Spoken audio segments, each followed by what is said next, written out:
16 नोव्हेंबरची घटना. मालेगावमधील एका नराधमानं 3 वर्षाच्या लेकरावरती अत्याचार करून तिच्या डोक्यात दगड घालून तिची हत्या केली. मयत चिमुकलीच्या आई वडिलांनी नातेवाईकांनी जो हंबारडा फोडला, अक्षरशः ते दृश्य पाहवत नाही. मंत्री दादा भुसेंनी आश्वासन दिलंय की हे प्रकरण फास्ट ट्रॅक कोर्टात चालवून लवकरात लवकर निकाली काढले जाईल. फडणवीसही बोललेत, कडक कारवाई केली जाईल. प्रकारची मानसिकता असलेले हे जे लोक आहेत, यांची मानसिकता ठेचण्याचं काम हे निश्चितपणे सरकार करेल. आता ही कडक कारवाई केव्हा केली जाईल? महाराष्ट्रात हे प्रकरण पहिलंच आहे का?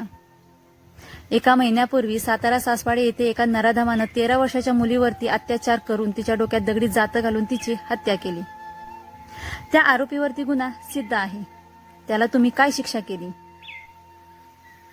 ठीक आहे, तुम्ही म्हणाल सुप्रीम कोर्टाच्या आदेशानुसार फास्ट ट्रॅक कोर्टात 6 महिन्याच्या आत या अशा बलात्कार आणि पोक्सो अंतर्गत येणारी प्रकरणे निकाली काढली जातात. मग आता सातारच्या प्रकरणाला 1 महिना झाला, त्याचा निकाल लागेलच लवकर, असा जर विचार केला तर आपण इथेच चुकतोय.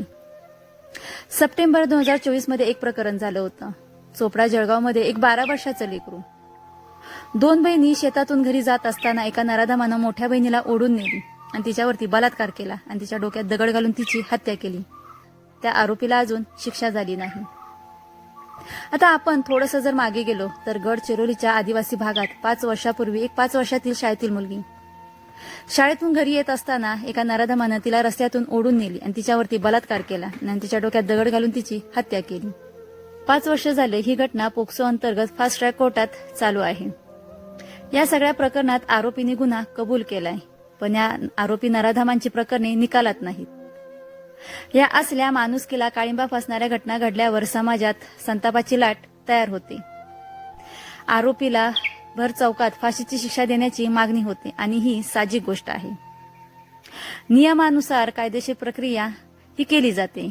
मग आरोपीने आपला गुन्हा कबूल केल्यानंतर नाही त्यांना शिक्षा का होत नाही? आरोपींच्या कबुलीनंतरही फास्ट ट्रॅक कोर्टामध्ये प्रकरणे निकाली का लागत नाही?